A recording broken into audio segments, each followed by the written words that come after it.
ये कहानी है एक बाप बेटे की जो स्कूटर पर कहीं पर जा रहे होते हैं। तभी जो बाप होता है उसकी नजर पड़ती है रोड के साइड में कुछ लड़कों के ऊपर जो कि कीचड़ में कुछ ढूंढ रहे होते हैं। तो अपना स्कूटर वहां पर रोकते हैं और जाकर के उनसे पूछते हैं कि बेटे क्या ढूंढ रहे हो यहाँ पर। तो उनमें से एक बोलता है कि आपको दिख नहीं रहा है कि ये सामने सोने का फल है, हम उसको पाने की कोशिश कर रहे हैं। उसकी ये बात सुनते ही पिता का ध्यान जाता है उस सोने की फल की तरफ जो चमक रहा होता है।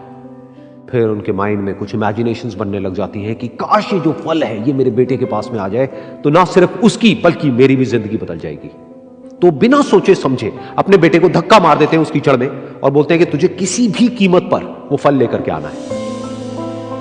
लेकिन बेटे को वो फल नहीं चाहिए होता है, उसके अपने कुछ और ही सपने होते हैं। वो बहुत कोशिश करता है अपने पिता को ये समझाने की कि मेरी खुशी इस फल में नहीं है, मेरी खुशी कहीं और है, मेरे सपने कुछ और है।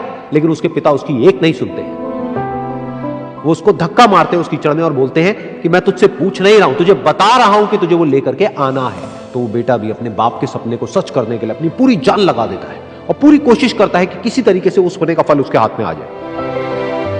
लेकिन जैसे जैसे वो हाथ पैर मारता है उस फल को पकड़ने के लिए, वो और नीचे धंसने लग जाता है और फिर जाकर के उसको समझ आता है कि ये कीचड़ नहीं है, ये दलदल है।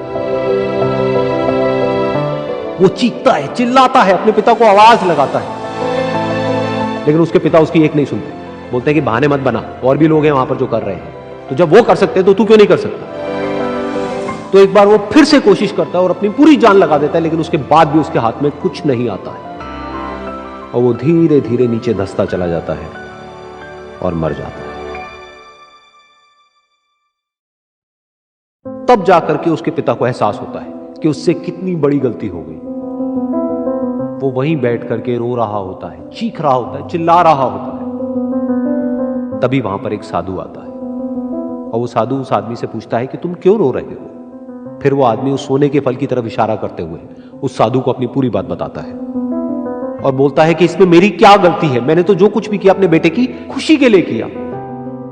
तो वो साधु उस फल को ध्यान से देखता है और उस आदमी को कहता है, जिस सोने के फल की वजह से तुमने अपने बेटे को गवा दिया, कम से कम एक बार ध्यान से उसकी तरफ देखा तो होता कि वहां पर कोई फल है भी या नहीं। ये सुन करके उस आदमी को गुस्सा आया और उसने कहा कि सामने तो दिख रहा है फल, आपको नहीं दिख रहा क्या।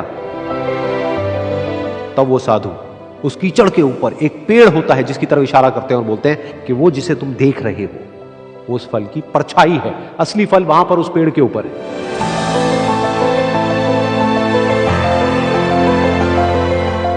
फिर वो साधु उस आदमी को बोला कि अपने बेटे को जबरदस्ती धक्का देने की बजाय और उसको बताने की बजाय कि तेरी खुशी किसमें है, अगर तुमने उससे पूछा होता कि बेटा तू बता तू क्या करना चाहता है और तेरी खुशी किसमें है, तो ना सिर्फ तुम्हारा बेटा जिंदा होता बल्कि हो सकता है कि उसके हाथ में वो असली सोने का फल भी होता।